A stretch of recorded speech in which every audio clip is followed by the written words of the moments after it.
Hi, Jefferson Santos here, seven-figure entrepreneur and author of the book, Higher Life Design. And today, we're gonna talk about happiness. Literally, happiness is now figured out. There's literally thousands of studies on happiness, literally all around the world. And there's three things I wanna talk about that'll really help you be even more happy. And the first thing I wanna talk about is gratitude. And with gratitude, you know, it's kind of hard to be happy if you're not grateful about what's going on in your life. And I think one of the tools that helps you carve out more gratitude is awareness.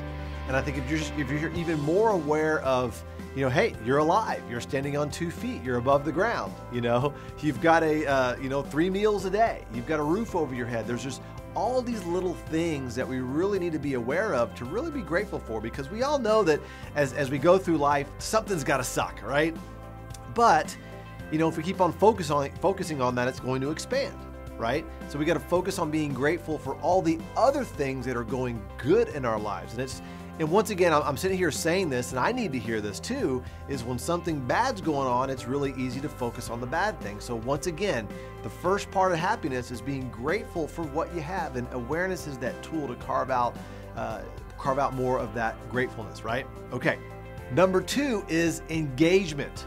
Okay, like really being engaged in an activity. I mean, have you ever thought about, like, you know, I've got a 2-year-old son and another newborn. Obviously, he's not really engaged in anything yet. But a 2-year-old son, he's building his blocks, or he's painting, or he's coloring. I mean, he's engaged. He's excited about the task that he's doing. And so, question to you is, are you engaged in what you're doing? Are you engaged at work? Are you engaged in the juicy conversations that you're having with your friends and your coworkers?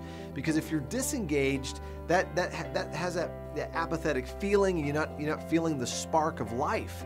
And so when you're grateful, and then also you're engaged in what you're doing and being and excited about what you're doing, I think that really helps in helping you be more happy. Because I mean, just think about anything that you're doing.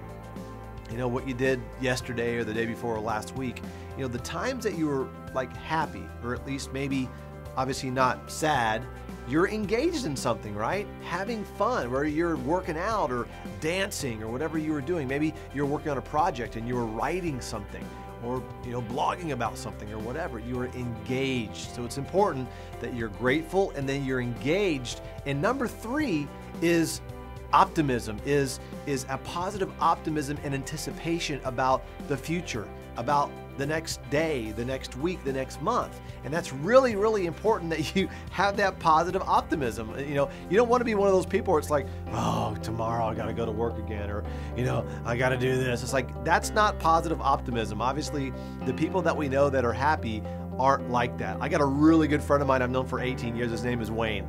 And he's the epitome of a happy person. He's always grateful. He's so present. He's so aware. He's always, when he's talking to somebody and there's a gazillion people around him, you feel like you're the only person in the room, because he's engaged in that conversation.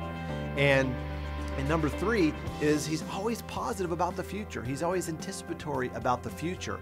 And so who do you know in your life that's a happy person? And I want you to compare these 3 things to them. Are they grateful? You know, are they engaged? Are they anticipating the future? Now, anticipating the future isn't a bad thing. Obviously, yes, all we have is the present. We can't change the past. We can't get into the future because we're in the present. I get that. But I'm talking about having, you know, a positive feeling and an optimism about the future, right? I think that's important when you can borrow from the promise of the future that gives you hope in the present, right? That's really important. So those are 3 things, and I want to keep it simple today, that we can do that, you know. And I want you to think about, here's a question I want to leave you with. I want you to think about, what is it that you can do to have more gratefulness, more engagement, and more optimism or anticipation in your life? You know, how can you do more of that in your work, in your relationships, in your friendships? So just think about that, you know, as we end the video. So with that said, I look forward to helping you arrive at your intended destination healthy, wealthy, and happy.